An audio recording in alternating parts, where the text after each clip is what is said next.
சென்னை போரூர் முகலிவாக்கத்தில் இருக்கக்கூடிய அலங்கார் ஹேண்டிகிராஃப்ட் ஷாப்லேருந்து நான் சக்தி பேசுகிறேங்க. நம்ம ஷாப்பில் இருக்கக்கூடிய ஸ்பெஷல் கணேஷா கலெக்ஷன்ஸில் இப்போ நீங்கள் பார்த்துட்டு இருக்கிறது ஒரு செம்பருத்தி கணேஷா. ரொம்ப அழகாக செம்பருத்தியில் அமர்ந்திருக்க மாதிரி செய்யப்பட்டிருக்கு.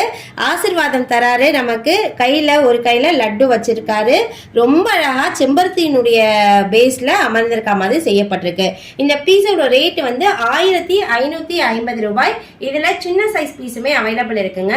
இன்னொரு நீங்கள் பார்த்துட்டு இருக்க இந்த அழகான லீஃப் கணேஷா, நம்ம ஆலை இலையில கிருஷ்ணர் பார்த்திருப்போம், அதே மாதிரி அழகா ஆளிலை கணபதி இருக்காரு. ரொம்ப அழகா கியூட்டா இருக்காரு. எலிக்கான குட்டி குட்டியான தீனிகளோட ரொம்ப அழகா இந்த சிலை செய்யப்பட்டிருக்கு. இந்த மாதிரி சிலையோட கலெக்ஷன்ஸ் நீங்க வேணும்னு விருப்பப்பட்டீங்கன்னா நம்மளுடைய அலங்கார் ஷாப்க்கு டைரக்டா விசிட் பண்ணுங்க. இந்த மாதிரி கலெக்ஷன்ஸை நீங்க டைரக்டாவும் வந்து வாங்கலாம், இல்ல வாட்ஸ்அப் ஆர்டருமே அவைலபிள் இருக்குங்க. இந்தியா ஃபுல்லா எல்லா ஊர்களுக்குமே நாங்க கொரியர் அனுப்பிட்டு இருக்கோம். நன்றி.